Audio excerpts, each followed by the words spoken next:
시편 23편은 정말 사랑받는 말씀 중에 하나입니다. 그래서 찰스 스펄전 목사님은 시편 23편을 시편의 진주라는 표현을 썼어요. 시편의 진주.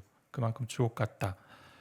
여호와는 나의 목자시니 내게 부족함이 없으리로다 이렇게 되어 있고, 새 번역을 보면 주님은 나의 목자시니 내게 부족함 없어라 이렇게 되어 있어요. 한 절에 여러 단어들인데 이 단어들이 중요한 단어가 되겠죠. 목자라는 단어, 또 여호와, 또 부족함, 그리고 없다, 나의 이런 부분이잖아요. 이런 것들을 중심으로 좀 살펴볼 수 있을 것 같아요. 만약에 이렇게 시를 쓴다면 저와 여러분 어떻게 쓰셨을 것 같습니까? 여호와는 네모이시니 나는 네모가 없다. 한번 넣어보세요. 여호와는 네모이시니 나는 네모가 없다. 여호와는 나의 대장이시니 나는 패배가 없다. 여호와는 나의 돈줄이시니 나에게 잔액 부족은 없다. 여호와는 사장이시니 절대 부도는 없다. 여호와는 나의 영감, 센스이시니 나에게 매력이 넘친다. 여호와는 나의 운동신경이시니 나에게 뭐예요? 노메달은 없다. 여호와는 나의 보톡스이시니 나의 목에 주름은 없다. 그죠? 다윗의 시입니다. 그런데 이 시가 언제 어떠한 배경으로 쓰여졌는지는 써있지 않아요. 그냥 우리가 추측해 보면 시의 전체 맥락과 사절의 사망의 그늘의 골짜기라는 어구를 볼 때 인생의 노년에 쓴 것으로 볼 수 있습니다. 다윗은 그의 경험을 통해 여호와를 뭐라고 해요? 목자라고 표현했습니다. 목자는 누구죠? 목축을 직업으로 하는 사람이고 특히 양을 치는 사람을 목자라고 합니다. 다윗이 목동 생활을 하면서 표현한 체험적 신앙 고백이에요. 체험한 신앙 고백이죠. 이러한 체험적 신앙 고백이 여러분 있으세요? 시편 119편 103절 말씀에 주의 말씀의 맛이 내게 어찌 그리 단지요 내 입에 꿀보다 더 다니이다. 말씀의 맛이 얼마나 달면 꿀보다 달다 이렇게 표현했을까? 체험했으니까. 이 유태인의 경우 어떻게 하냐면 성경이 달다라는 것을 알려주기 위해서 아이가 어릴 적에 성경책에 진짜 꿀을 발라 놓는다고 해요. 핥아 먹으면서 성경이 이렇게 달구나라는 걸 경험하고 싶어서. 제가 군에서 사역할 때 이 말씀을 가지고 함께 나눴습니다. 정말 달지 않냐고 말씀이. 한 여성도 분이 저에게 이렇게 말씀하셔서요. 목사님, 전 이 말씀 이해가 안 됩니다. 왜냐하면 제가 제일 싫어하는 것이 꿀입니다. 꿀. 그래서 만약 이것이 내 입에 맞는 맛있는 것이라면 저에게는 이렇게 표현되어야 될 것 같아요. 주의 말씀의 맛이 내게 어찌 그리 얼큰한지요. 내 입에 감자탕보다 더 얼큰합니다. 그러니까 여호와가 목자라는 것을 다윗은 진짜 체험적으로 경험한 거예요. 목동 생활을 하면서. 그것이 어떤 의미일까요? 우선 여호와가 목자라면요, 우리는 양입니다. 여호와가 목자라면. 필립 켈러라는 선교사 자녀였고요. 목동 생활을 하면서 경험하신 분이 시편 23편에 관해서 쓴 책이 있는데 거기 보면 이제 양에 대해서 설명을 좀 하는데 양 사진만 잠깐 보여주시면 양 사진 이런 양이잖아요. 되게 예쁘죠, 귀엽죠. 양이 이렇지만 않아요. 거기에 따르면 그분이 그래요. 양은 잘 넘어지고 뒤집어진다라는 거죠. 네. 그럼 스스로 일어서지 못한다고 합니다. 양은 엄청 지저분해서 몸이 더러워져도 그냥 뒹군다고 해요. 양에 대한 연구들 여러 가지 보니까 양은 시력 자체가 너무 안 좋대요. 그래서 2, 3m 이상 보지 못한다고 합니다. 그러니까 눈앞에서 뭔가 움직이면 그냥 쫓아가는 걸 따라가는 거예요. 그러니까 방향 감각도 없습니다. 앞에 낭떠러지가 있음에도 불구하고 그냥 같이 갑니다. 양은 기본적으로 머리가 나쁘다고 해요. 그래서 여러분 마술쇼 같은데 양이 나오는 거 보셨습니까?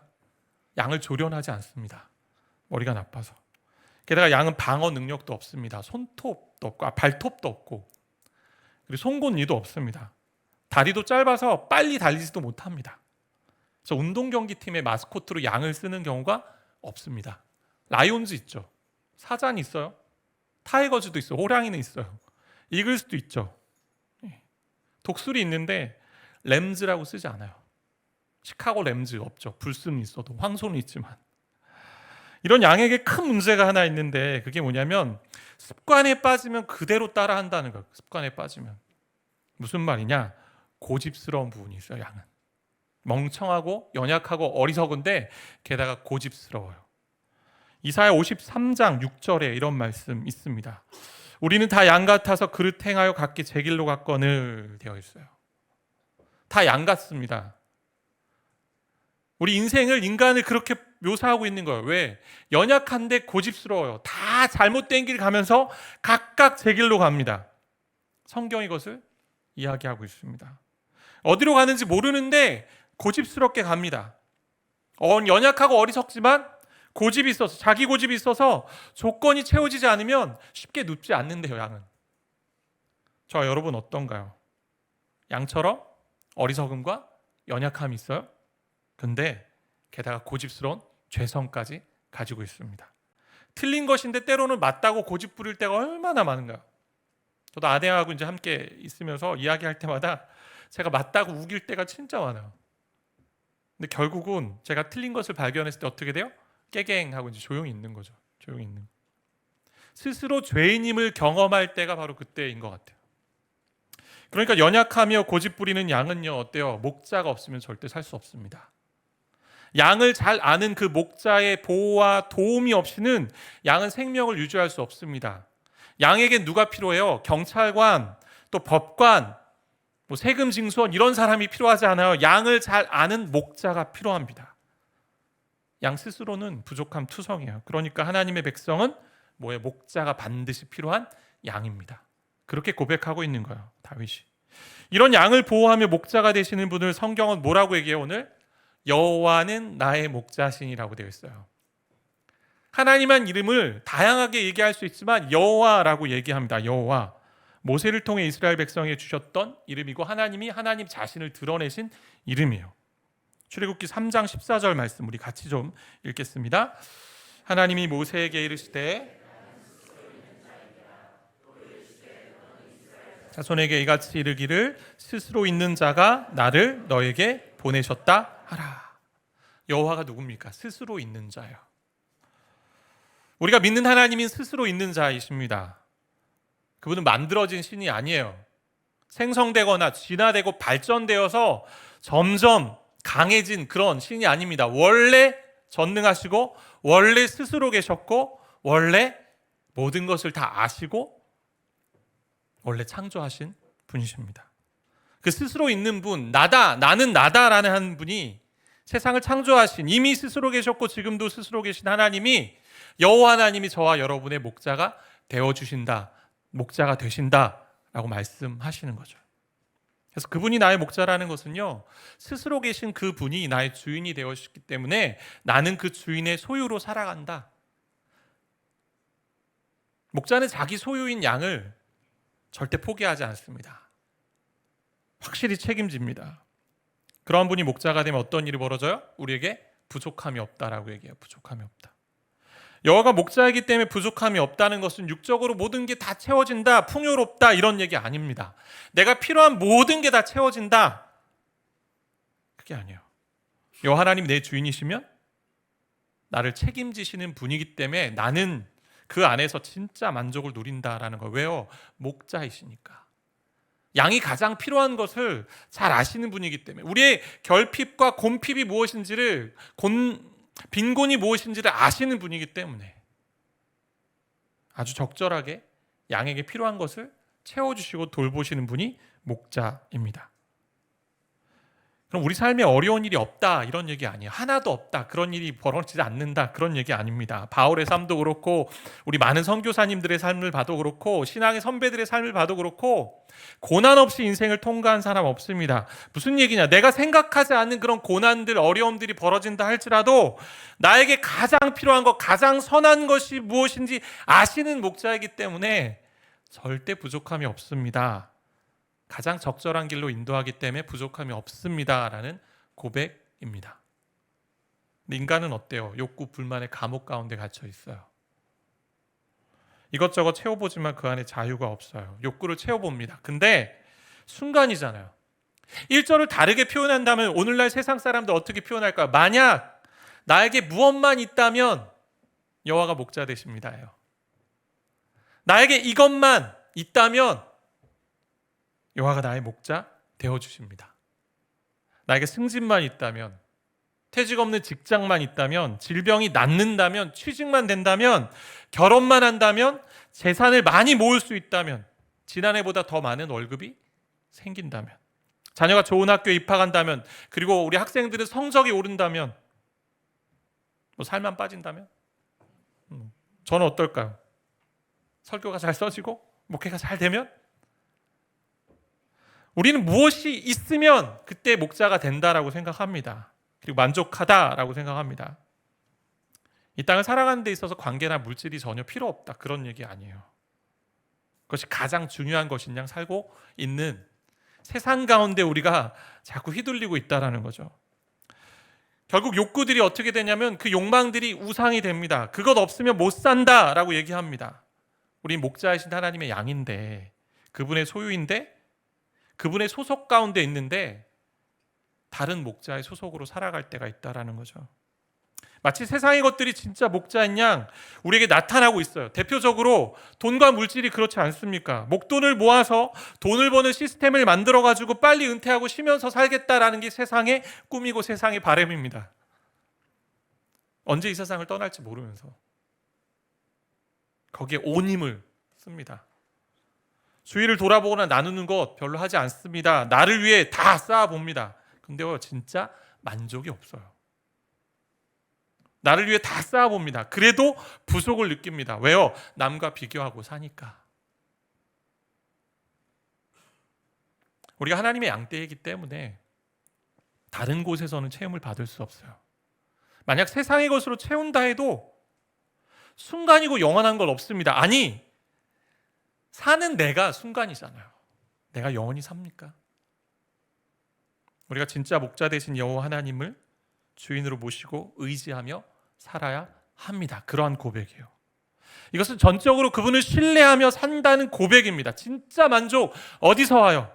여호와 하나님, 그리고 목자 되신 예수에게서 온다라는 거죠. 세상에 많은 것들 목자라고 하지만 다 삭꾼이에요. 요한복음에 이렇게 이야기합니다. 삭꾼은 목자가 아니요 양도 제양이 아니라 이리가 오는 것을 보면 양을 버리고 달아나나니 이리가 양을 물어가고 또 해치느니라. 세상에 많은 것들 결국 목자라고 하지만 삭꾼입니다. 양을 위해 목숨을 버리지 않아요. 결국 배신하죠. 책임지지 않습니다. 모든 것 다 채워줄 것 같지만 우리를 다 삼켜버리죠. 우상이 삭꾼이요. 행복하게 하는 것 같지만, 해줄 것 같지만 계속 그것 때문에 불안해하고 초조하고 힘이 들어 영원한 기쁨 주지 않습니다. 그런데도 거기에 매여요. 우상은 참된 행복, 자유 주지 못합니다. 무엇보다 죽음을 뛰어넘지 못해요.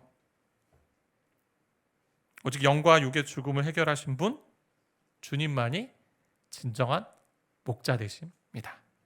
요한복음 10장에 이런 말씀이 있어요. 나는 선한 목자라, 나는 내 양을 알고 양도 나를 아는 것이. 아버지께서 나를 아시고 내가 아버지를 아는 것 같으니 나는 양을 위하여 목숨을 버리노라. 주님은 어리석고 연약하고 자기 고집스러운 양인 우리를 잘 아세요.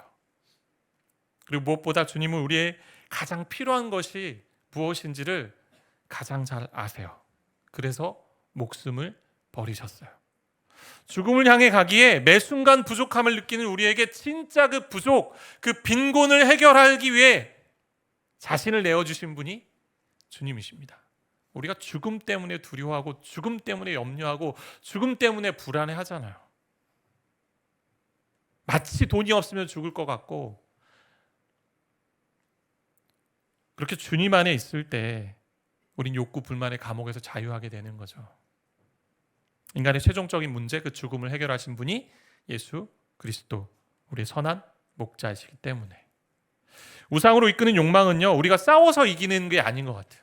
아무리 싸워도 계속 넘어집니다. 그 유혹에 빠집니다. 계속 세워도 또 다른 욕망이 올라옵니다. 결국 해결하는 건 뭐예요?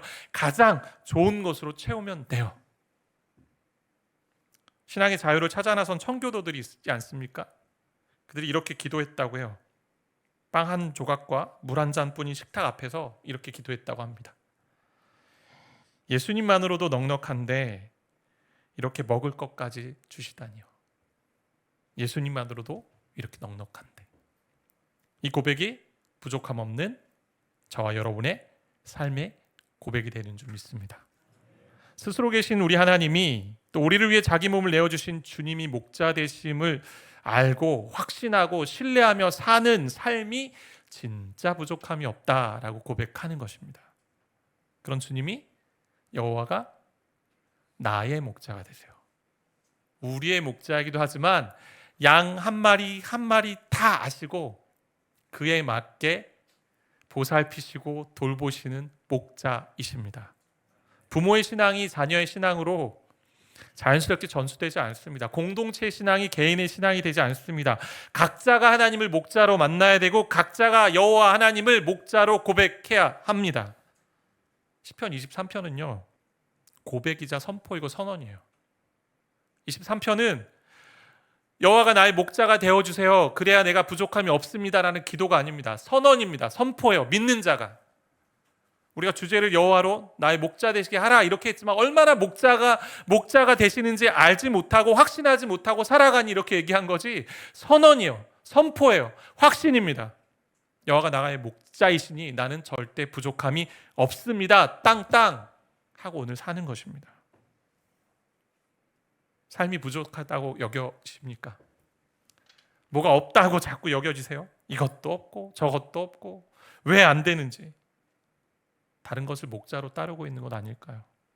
아니면 내가 목자가 된 것 아닐까요?